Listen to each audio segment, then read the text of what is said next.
Bom, gente, para a gente dar continuidade, então, à nossa programação, a gente tem mais um painel agora, que se chama Construindo um Espaço para Arriscar e Crescer. Bom, para apresentar esse painel, a gente tem o Paulo Mendonça, da Olinca. Obrigada, Paulo.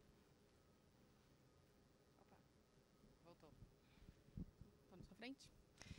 E para debater aqui junto com a gente, nós teremos a presença do Caetano Pena, diretor da CGE.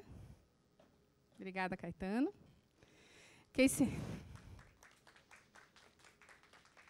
Keiciele Schmidt, coordenadora-geral da G9 Inovação Aberta na ENAP. Obrigada, Keiciele. Rafael Fácio, procurador do Governo do Estado de São Paulo, que esteve com a gente também na edição de São Paulo. Sheila Pires, diretora do Departamento de Apoio aos Ecossistemas de Inovação do MCTI. Bom painel, pessoal.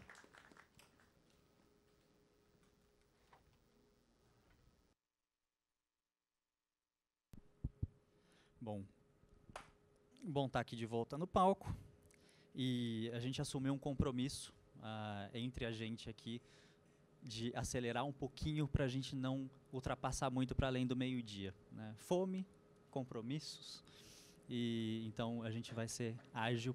Eu vou ser rápido da minha introdução também. Acho que resgatando, né, o painel e o evento, de uma maneira geral, ele vem, né, derivado do Manifesto pelas Deep Techs, e aqui especificamente a gente está falando sobre a segurança jurídica para arriscar e crescer, né? Eu acho que o final do último painel tocou muito nisso, como envolver mais a ICT.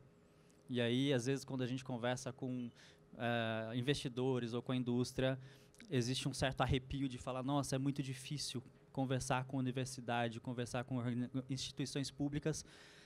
Existe um desafio. Ok, não vou falar que é fácil, mas a gente avançou muito, né, nos últimos 20 anos. Eu sou do movimento de incubadora de empresas há 14, e era diferente fazer isso em 2010. Está muito mais aquecido esse movimento hoje. A gente tem um aparato legal que permite a gente fazer muito mais coisas, né? Resgatando também de São Paulo, né, a gente acabou de ver um case muito legal sendo lançado pela UFMG, né, em que ela foi uma acionista de uma startup Deep Tech vinda lá de uma tecnologia da UFMG e fez um exit. Ela conseguiu vender, né, se eu não me engano, o Fácio estava lá com a gente, o Bradesco, né, fez a aquisição da Kunume, e a gente pode dizer que uma instituição pública no Brasil, uma universidade, tem um exit na conta, né? Tem investidores que ainda não têm, o UFMG já tem. Então, assim, temos mecanismos e temos como fazer com que isso avance mais. E eu acho que é muito, hoje, um pouquinho da temática que a gente vai abordar aqui. E já para adiantarmos, né, eu vou fazer uma pergunta geral, né, para os painelistas, agradecendo a presença deles todos aqui. E antes, né, da resposta, eu peço para que se apresentem rapidinho. Então, já vou conectar a pergunta, vocês começam já se apresentando e respondendo, e ela vem muito nesse sentido. A gente tem um ambiente regulatório que avançou muito, mas a gente ainda tem uma questão cultural e a gente tem um tabu inserido dentro do contexto da inovação de base científica e tecnológica. E aí eu queria trazer o que vocês vivenciam hoje no dia a dia, né? Por que vocês acreditam que isso ainda é um tabu?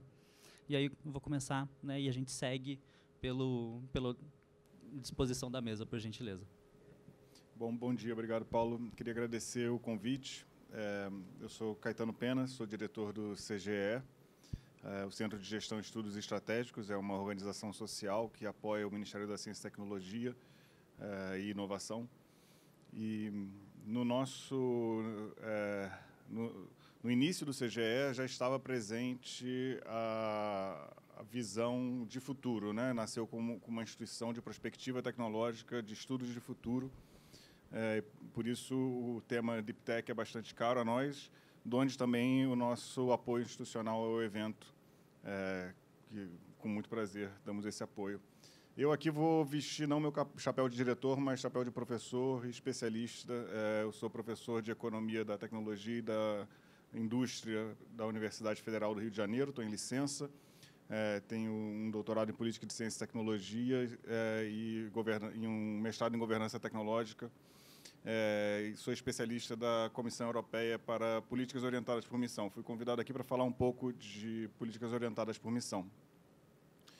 Eu queria tocar 3 pontos que aqui todos sabem já, né, que mais não cabe destacar, né? A inovação tem 3 aspectos fundamentais, que ela é fruto de uma ação coletiva, apesar da mística do inventor solitário. Ela é fundamentalmente incerta, a gente não sabe se vai dar certo ou não tem como calcular a probabilidade de sucesso, e ela é cumulativa, né? Então, por ela ser coletiva, ela requer parcerias, que é algo que eu vou falar mais à frente. Principalmente, a gente vê nos países mais inovadores, há uma simbiose entre a esfera pública e a privada, e não uma oposição. E ela pode se dar de diferentes formas, desde inovações, de investimento no início da cadeia da inovação, na ciência básica, mas também no final da cadeia, através de instrumentos de compras públicas, por exemplo. Ela é incerta, a incerteza envolve questões tecnológicas, não sabe se vai dar certo ou não, tecnologicamente, se vai ser viável. Ela é também incerta economicamente, se vai ser competitiva no mercado, e ela é incerta também socialmente. Não se sabe se ela vai ser aceita, uma vez que seja economicamente e tecnologicamente viável. E nem sempre é uma sequência, né? Tem algumas esferas, somente no caso do Deep Tech, por exemplo, que a aceitação social tende a vir primeiro, por exemplo, com pesquisas com células-tronco. Talvez as soluções com base nelas não vão ser viáveis em certos países, porque não é aceito pesquisar com células-tronco, não é ético, não é aceitável. Mas eu queria tocar mais na questão da cumulatividade. A cumulatividade significa um acúmulo de capacidades e capacitações. E essas capacidades e capacitações são sistêmicas, são distribuídas ao longo de diferentes dimensões públicas e dimensões privadas. As públicas, basicamente, é uma dimensão estatal, de visão de longo prazo, de legitimidade de atuação, conferir um senso, um norte, uma dimensão legal, institucional, e uma dimensão dos instrumentos da política pública. E, por outro lado, a dimensão científica-tecnológica, a dimensão produtiva e a dimensão da demanda. E aí, em resumo, o arcabouço legal é apenas uma peça nesse sistema. E, por isso, a gente precisa de outras peças também. E no Brasil, acho que tem 2 fundamentais que carecem de uma robustez que ajudem a aumentar a propensão a inovar das empresas. A primeira é esse norte, essa visão de longo prazo, uma coisa estável que nos permita dizer aonde que nós queremos chegar, né? Investimentos privados, eu sei, principalmente de algumas multinacionais, não são feitos no Brasil porque pergunta-se qual é a visão do Brasil para essa área no futuro, e não tem uma resposta. E mesmo se tem, ela tende a ser alterada, então tem uma incerteza muito grande. E, por outro lado, a questão do mercado, da demanda, né? A empresa só vai inovar se fizer sentido inovar, né? Se para atender minha demanda eu não preciso inovar, eu não vou inovar. Então, precisamos de mecanismos de indução da demanda, uma demanda sofisticada, para também ter o empuxo do mercado e não apenas o empurrão da oferta, né? E eu termino por aqui para não me alongar muito.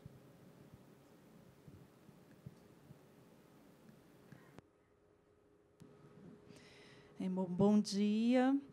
Meu nome é Keiciele, mas podem me chamar de Keice, que é um pouco mais complicado.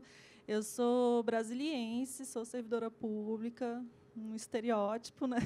Eu sou servidora da Escola Nacional de Administração Pública e estou coordenadora geral de inovação aberta, mas eu trabalho na ENAP já tem 14 anos e a nossa missão é trazer inovação para o setor público também. Particularmente na diretoria de inovação, a gente busca fomentar essa incorporação da cultura de inovação no setor público. E, na minha coordenação, especificamente, a gente busca ampliar as oportunidades de trabalho entre as organizações públicas com o setor privado, com a academia, com o terceiro setor também, trazendo mais fluidez e dinamicidade para a melhoria dos serviços públicos, das políticas públicas, considerando que as compras públicas representam entre 9% e 12% do PIB brasileiro. Ano passado, as empresas públicas tiveram um lucro de mais de 186 bilhões de reais. Então, e que a própria Constituição determina que o Estado precisa inovar, precisa buscar a melhoria das suas entregas para a população, garantia de acesso a direitos, a deveres. E a gente não pode deixar o setor público ficar para trás, pelo contrário, ele deve puxar a inovação, sinalizar ao mercado as mudanças necessárias para a realidade contemporânea. Então, uma transição energética, transição de boas práticas em questões sociais, ambientais, de governança, de como que a gente consegue garantir um desenvolvimento produtivo no país de uma forma moderna, considerando as realidades do nosso país, as questões territoriais, né, as diferenças territoriais do nosso país e como que a gente consegue fazer crescer todas as regiões. Então, esse é o nosso papel, né, considerando, então, a pergunta dos desafios, o que impede isso de acontecer de forma mais acelerada, mais consistente. Até pouco tempo atrás, bem pouco tempo, era considerado ilegal inovar no setor público. Então, se você não tivesse já previsto em lei aquilo que você quer fazer, se você não tivesse uma descrição super técnica daquele produto ou daquele serviço que você quer contratar, você não conseguia fazer essa contratação. O arcabouço legal dos últimos anos veio mudando, veio sendo cada vez mais favorável a essa mudança, mas até chegar na ponta, no gestor, conseguir aplicar isso em projetos reais, práticos, gerar impacto e, com isso, levar outros a quererem participar também dessa mudança na forma de atuação do setor público, é complicado. É algo que a gente tem feito sistematicamente, não só a ENAP, diferentes organizações, inclusive os órgãos de controle, têm buscado fazer esse incentivo, quebrar esse estigma de que a gente não pode inovar no setor público, que a gente precisa romper com isso e trazer agilidade e inovação, no sentido de que o cidadão precisa, né? A gente quer acessar direitos de uma forma mais prática, conseguir acessar serviços de uma forma digital, obter transparência do uso dos recursos públicos e do que está sendo feito com esses recursos, mas sem perder a modernidade, a agilidade que a gente precisa. Então, aos poucos, vou passar a palavra, mas depois eu posso retornar com alguns casos práticos de projetos que a gente tem feito, muito com a plataforma gov.br/desafios, que é a plataforma que a ENAP criou para apoiar esse gestor público a vencer esses desafios, essas barreiras, que tem muito a ver com a cultura do próprio setor público. Bem, eu acho que tanto Caetano quanto KCL já colocaram muito bem, mas me apresentando aqui, Paulo, meu nome é Rafael, sou procurador de Estado em São Paulo, hoje eu sou consultor jurídico da Secretaria de Ciência e Tecnologia, fui consultor do BID, do Banco Interamericano de Desenvolvimento, para compras públicas de inovação no Brasil e na América Latina. Terminando o doutorado, fiz minha fellowship no Fórum Econômico Mundial em Inteligência Artificial, e tenho dedicado, né, Paulo, esse ponto que você destacou nessa sua primeira pergunta de abertura, há bastante tempo esse desafio. Como o KCL colocou, a gente tem uma legislação nova no Brasil. O Caetano colocou muito bem, inclusive saudar especialmente o Caetano aqui, porque eu já li muita coisa sua. É sempre bom a gente conhecer pessoalmente, que a gente sente que é um velho conhecido, embora a gente não conheça. Então, muito feliz de estar contigo nessa mesa. Mas esse desafio que a KCL colocou bem, né, de você trazer, de alguma forma, as parcerias que são tão necessárias, como disse o Caetano, colocar isso em marcha. E eu acho que tem muita lição, sem Ctrl+C nem Ctrl+V, que a gente consegue colher da experiência internacional para fazer isso acontecer no Brasil. Porque esse debate não é só difícil aqui, não é uma jabuticaba. Isso é difícil no mundo todo. Eu queria destacar 3 pontos aqui, até por nosso tempo, para também não chover muito no molhado, e concordando de novo com o que a Gaetano e que a KCL trouxeram. Pontos, de novo, que não é um achismo, que eu acho que são evidências que vêm, acho que, da experiência comparada, mas que a gente tem que, de alguma forma, trazer e aplicar no nosso país. Primeiro, comunidade de prática. Quando você olha para as experiências europeias, sobretudo, de compra pública de inovação e de parceria, a gente tem a Comissão Europeia financiando, colocando isso tudo, por exemplo, num portal de transparência absurda, que você consegue ter documento de tudo, e investindo, inclusive, parte do grant que vai para o projeto, para a formação de uma comunidade prática. A gente tem um desafio de desconhecimento da legislação, que a KCL colocou, é verdade. Mas a gente tem um desafio maior, que vem da minha área, que é do direito, que é direito administrativo, da gente achar que cria uma ideologia que vê com maus olhos o lucro da empresa e vê com maus olhos a cooperação público-privada. A gente tem que superar esse entrave ideológico e entender que a gente está num país que colocou na sua Constituição um dever do Estado fomentar a inovação, inclusive na empresa, com finalidade lucrativa, por óbvio. Então, esse é um primeiro ponto. Comunidade prática é importante para a gente gerar conversa. Gestor conversar com gestor, advogado público com o privado, e todo mundo com órgão de controle. Se a gente não rompe essa barreira, a gente não vai para lugar nenhum. Segundo ponto que eu acho que seria interessante, para a gente dinamizar mais as parcerias e facilitar essa compreensão, inclusive pelos órgãos de controle, numa escala melhor. Piloto em pequena escala. O Reino Unido faz isso muito bem. A Galícia, na Espanha, é uma das regiões autônomas que mais investe, que, de alguma forma, destina parte do seu PIB para a compra pública de inovação nessa forma. O Chile fez uma experiência muito interessante na América Latina também, fazendo compras que seriam para nós uma dispensa de licitação, mas investindo e trazendo um pouco, numa escala menor, de alguma forma, com valores mais tranquilos, tanto para o gestor, que tem uma aversão a risco natural a esse tema, quanto para o órgão de controle, uma curva de aprendizado, para a gente aprender a aplicar uma legislação que não faz parte ainda do nosso mainstream, que não é o nosso dia a dia.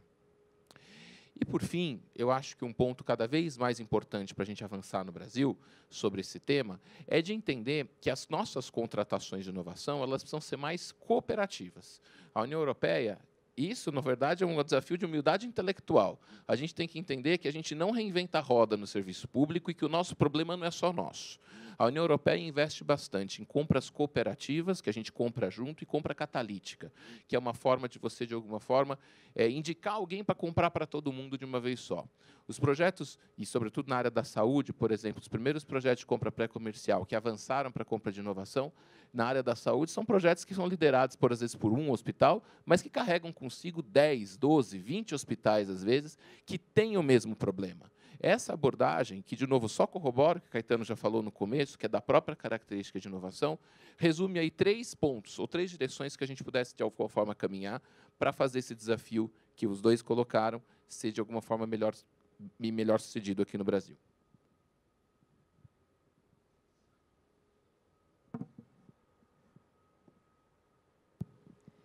Bom dia. Bom, inicialmente, obrigada, Paulo, a Ana, pelo convite, também ao pessoal da Caos Focado. É uma alegria muito grande estar aqui com vocês. Eu sou Sheila Pires, eu estou hoje no Ministério da Ciência, Tecnologia e Inovação, como diretora do Departamento de Apoio aos Ecossistemas de Inovação. É o departamento no Ministério que fica ligado à Secretaria de Desenvolvimento Tecnológico e Inovação. Então, vocês estão vendo que tem muita inovação aí, né?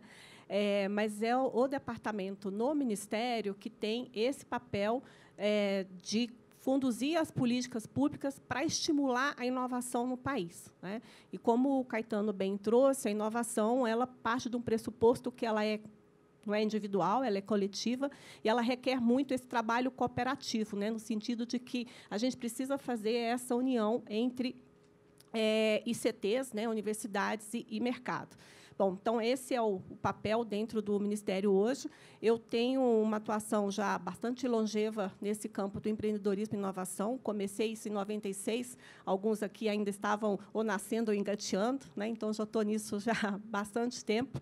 E eu comecei em 96 como gerente de uma incubadora de empresas da Universidade de Brasília, que já foi uma incubadora já de referência nacional, com muitos casos de sucesso, e que era uma incubadora de empresas de base tecnológica, né? E que hoje a gente, numa palavrinha mais moderna, a gente chama de deep tech. Mas, na verdade, são empresas que têm, no seu insumo, o conhecimento, né? O seu principal ativo, o seu principal insumo é o desenvolvimento de um conhecimento científico e tecnológico para levar isso como uma solução para o mercado, na forma de produtos, processos ou serviços. Depois disso, eu tive uma passagem aí de 19 anos pela Amprotec, que é a associação nacional que reúne ambientes de inovação, né? Parques, incubadoras, aceleradoras e vários outros ambientes. Uma passagem também pelo governo do Estado de Goiás, à frente da Subsecretaria de Ciência, Tecnologia e Inovação, e agora aqui no Ministério.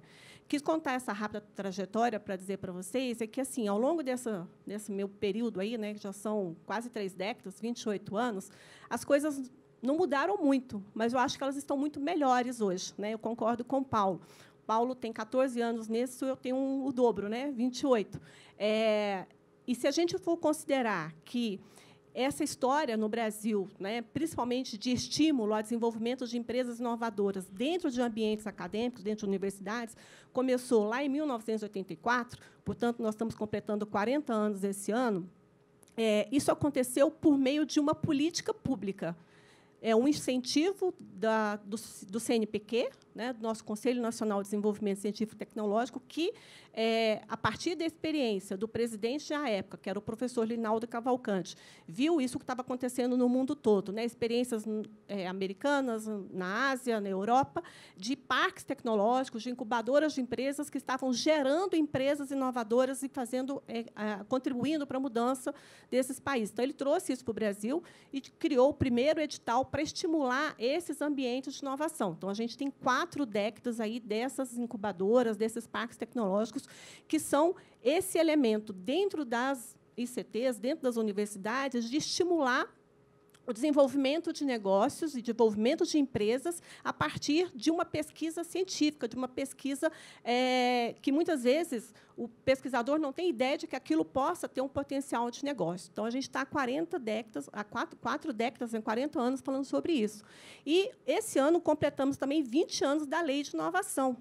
E a Lei de Inovação, lá de 2004, que depois ela teve algumas alterações em 2016, com o Marco Legal de Ciência, Tecnologia e Inovação, já trazia algumas das discussões que foram tratadas aqui hoje no primeiro painel e que também já foram faladas aqui pelos meus colegas. Ou seja, como é que a gente vence alguns dos desafios? Alguns dos desafios por exemplo, como que a gente faz com que a universidade esteja muito mais próxima do mercado, trazendo essas soluções, né? Quer dizer, não a UDA contou um exemplo aqui de um projeto que se candidatou, não pôde continuar porque o professor não permitiu que o aluno continuasse, né? Quer dizer, não sabe o que passou na cabeça desse professor, mas certamente entendendo que aquela interação, né, quer dizer, aquela pesquisa virar um produto, virar uma empresa, talvez não fosse algo correto, que a KCL trouxe aqui. No serviço público, você tem muito essa visão, né, de que você não pode fazer nada que não esteja explícito na lei. Isso é um fato, é uma verdade, mas as coisas têm mudado, né? Então, os desafios, Paulo, eles continuam e eles não são muitos. Mas eu, parafraseando aqui Suassuna, Ariano Suassuna, eu sou uma realista esperançosa, no sentido de que, ao longo dessa jornada, tenho visto muitas coisas acontecerem. E, quando a gente vê uma notícia, como da semana passada, que você trouxe aqui, que é o caso da CUNUMI, uma empresa criada dentro da Universidade Federal de Minas Gerais, dentro do ambiente de incubação, um projeto de pesquisa de um aluno com um professor, né, e que cresceu a ponto de ser interessante para um grande banco, né, como o Bradesco, adquiri-la, e que a universidade passa a usufruir desse benefício, no sentido de que a Universidade Federal de Minas Gerais, com a venda da CUNUMI, ela ganha, inclusive, financeiramente, não só de mostrar um caso de sucesso, que o Rochester falou, vamos pegar ali a espuma. O caso da UFMG, do professor, do Nível, se eu não me engano, o nome dele, é essa espuma que a gente tem que propagar, né? Então, a gente consegue tornar bastante efetivo o Marco Legal de Inovação de dizer o seguinte: você, universidade, você, pesquisador, podem estimular a geração de empresas, podem participar da construção dessas empresas e vão ganhar também nessa participação. Então, eu vendo esses resultados, eu fico extremamente animada, entusiasmada, e acredito que a gente está num caminho bastante bom de criar isso, né, de ter um espaço seguro para arriscar, né, e inovar. Muito bom. Abre uma perspectiva muito grande, né? E é um caso prático que começou em 2016 baseado no marco legal. Assim, para pegar a ideologia, né, que não pode, olha, pode, tanto pode que está na lei, tanto pode que foi feito. E foi feito de ponta a ponta, né? Eu também sou esperançoso, talvez, eu ouso dizer que otimista. Uma palavra que a gente trouxe muito aqui, e aí trazendo para o Caetano, é cooperação. Vocês 4 falaram de cooperação, e inovação envolve muito, né, cooperar. E é muito difícil você pegar organizações, seja privada ou público, porque às vezes elas têm objetivos que são inclusive conflitantes, né? Não necessariamente elas estão caminhando para a mesma direção, e aí você precisa trabalhar com ela. Lá em São Paulo a gente trouxe o caso do Butantan, né, que enfrenta vários desafios enquanto saúde, e é mais óbvio trabalhar na missão da saúde. Mas aí, trazendo a pergunta agora para o Caetano, como que a gente consegue trazer essa visão de orientação por missão, de ter um desafio que conecte, às vezes, esses objetivos que são conflitantes, para que as pessoas possam cooperar, de fato, possam trabalhar em conjunto, possam, como o Fácio trouxe, né, sentar minimamente para conversar e tentar colocar as coisas na mesa e dar passos adiante. Bom, obrigado, Paulo. Eu falei que eu ia vestir meu chapéu de professor porque o CGE olha para o futuro, né? Mas eu queria, na minha resposta anterior, ter olhado para um caso do passado, de um caso de uma tecnologia que um dia foi uma deep tech, que é o airbag. O airbag, em 1953, foi patenteado por um fazendeiro que teve um desastre de automóvel, a filha dele foi ejetada pelo painel e ele resolveu patentear aquilo, uma cortina que cairia na frente dele. E aí a Chrysler e a Ford resolveram investigar essa patente e falaram: é impossível isso virar realidade, não conseguimos nem detectar se tem colisão, nem inflar o airbag tão rapidamente. Fast forward, 1980, o airbag virou uma realidade. Naquela época de 53, se dizia que a segurança não vendia, o que vendia era carros potentes e estilosos. Quem falou isso foi o Lee Iacocca, o pai do Mustang. Na década de 80, ele falou: quem disse que um cachorro velho não aprende de um truque novo? Segurança vende. Chrysler foi a primeira a botar o airbag como item de fábrica nos seus carros. E o que mudou de lá para cá? Bom, mudou várias coisas. A primeira dela, como foi mencionado na palestra de abertura, mudou o perfil da geração. Os baby boomers agora se interessavam por tecnologias de segurança. Mudou também o arcabouço regulatório. Em 65, teve uma regulação mandando diversos itens, ainda que o airbag fosse controverso. Só no final da década de 80, a Suprema Corte decidiu que era válida a regulação. E mudou a tecnologia. A tecnologia mudou por conta de missão. A tecnologia que fez o airbag explodir tão rapidamente foi a substância química que está nos foguetes. E o sensor é o sensor do míssil balístico também, que é relacionado com a corrida espacial, que foi a grande missão. Então, essa é a primeira questão, assim, como a missão, que é uma missão estatal, pode ter um papel nessa dinâmica. Mas o que você perguntou sobre parcerias, eu acho que o mais interessante não são essas missões top-down, em que o transbordamento para uso civil é fortuito, ainda que incentivado e com mecanismos específicos para que ele ocorra. São as chamadas missões baseadas em ecossistemas, que são os países nórdicos, principalmente a Suécia, estão desenvolvendo, em que a agenda de missão não é feita por governos ou por comitês, ela é atribuída e delegada para o ecossistema. O ecossistema é financiado pela Vinova, a congênere da FINEP, para desenvolver uma agenda de missões. Uma competição entre diferentes ecossistemas e, a partir disso, cria-se um senso de coletividade que permite que essas missões sejam atendidas. E aí entra o papel também do setor público no incentivo a isso. Então, existem formatos novos de missões que têm a cooperação na sua base, né? Então, acredito que esses são modelos muito interessantes para serem não copiados, copia e cola, mas emulados pelo Brasil. Muito bom. Dentro, né, dessas missões, existem compras complexas. Existem, né, toda a questão da imprevisibilidade da inovação. E aí, fazendo para o Fácil uma pergunta que eu não consegui fazer em São Paulo por causa do nosso tempo, sobre né, uma ferramenta que é utilizada muito para permitir com que essa imprevisibilidade possa acontecer, ainda que no âmbito, né, do direito público. Como que a gente utiliza os sandbox regulatórios para permitir com que, não é o caso do airbag, mas eu posso falar que é o caso da vacina, é o caso de tantas outras compras que a gente precisa, enquanto sociedade, executar, mas que enfrenta ainda o desafio cultural.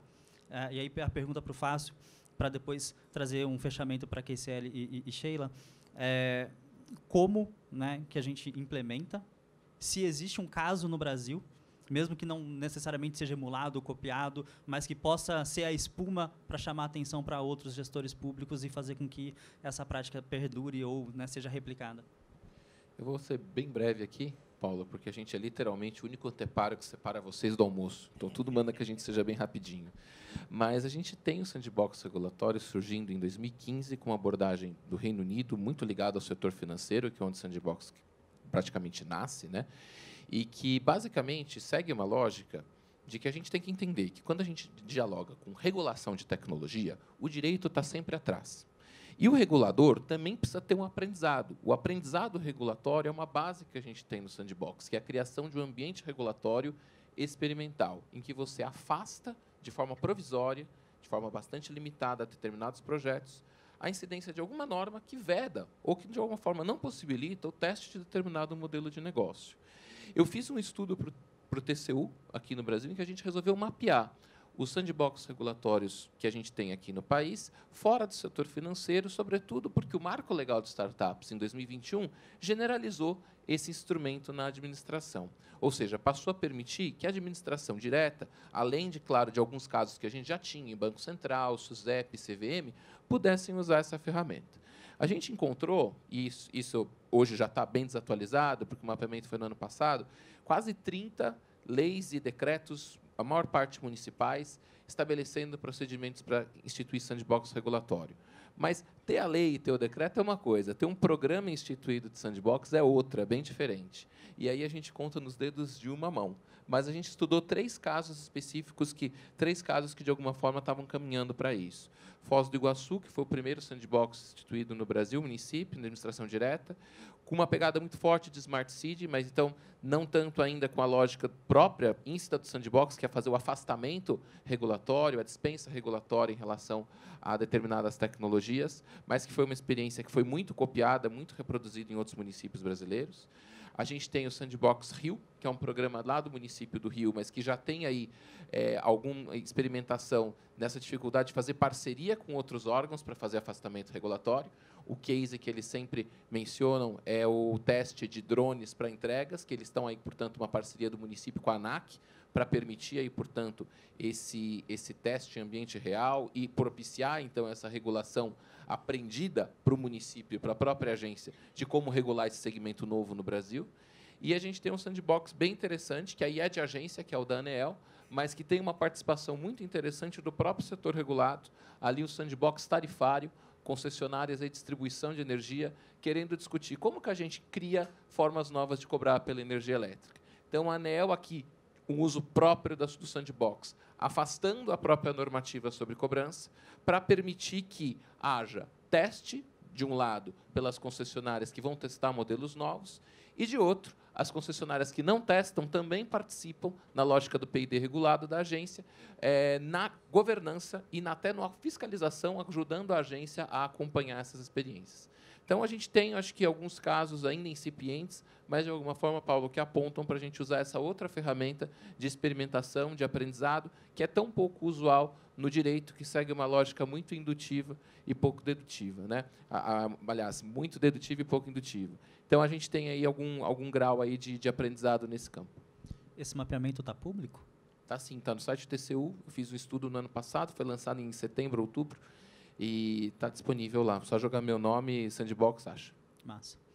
E dando, talvez, um desafio hercúleo para a KCL e para a Sheila, e para a gente encerrar o painel e, de fato, todo mundo ficar liberado para o almoço. Cooperar é difícil, Sandbox existe, e fico até feliz que a gente está vendo, né, prefeituras, porque existe a visão, né? A regulamentação ela é federal, aí tem que ir para o estado, para chegar no município. E se tem município fazendo isso, quer dizer que o caminho, algum caminho ali foi percorrido. Então, dá esperança, de novo, para que outros também possam fazer. Agora, a pergunta para a KCL e para a Sheila, para a gente finalizar o nosso painel, é como fazer com que esse aculturamento de que é possível, quase um Barack Obama falando de sim, a gente pode, possa ser realizado para que a gente tenha mais gestores públicos dispostos a, não sei nem se é correr o risco, porque se a lei permite, não é mais correr risco. Como que a gente, né, tem mais essa, né, talvez o genezinho da inovação percorrendo mais gestores públicos? Bom, então vou começar. Olha, ser o primeiro é muito difícil, mas os primeiros já estão acontecendo. Então, eu acho que a tendência é a coisa começar a pegar velocidade, pegar ritmo. Mas, na INAP, além de cursos, eventos, a gente tem, por exemplo, a Semana de Inovação, que é o maior evento de inovação no setor público da América Latina, se não do mundo. Da América Latina, é certeza. E é um evento gratuito, não é para servidores públicos, é para quem quer apoiar a inovação no setor público, qualquer um. E aí, tem muita atividade que são remotas, também tem atividades presenciais, vai ser na ENAP, aqui em Brasília, de 29, 30 e 31 de outubro esse ano. Inclusive, está aberto o chamamento para atividades. Então, se você quer inscrever um painel, uma oficina, alguma, pode ser bem criativo na proposta, inclusive. Está disponível no site da ENAP como é que você pode fazer isso, nas redes sociais da ENAP também, acompanhe.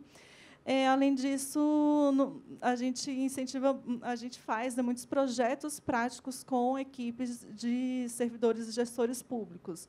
E é por meio desses projetos que a gente busca medir se eles estão ou não mais aptos para a inovação.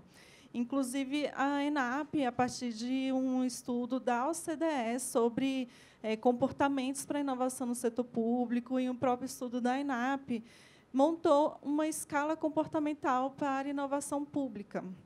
E é elencado algumas soft skills que os servidores públicos precisam desenvolver para ser capaz de inovar. E eu, inclusive, vou ler para não correr o risco de perder alguma. Mas a primeira é insurgência.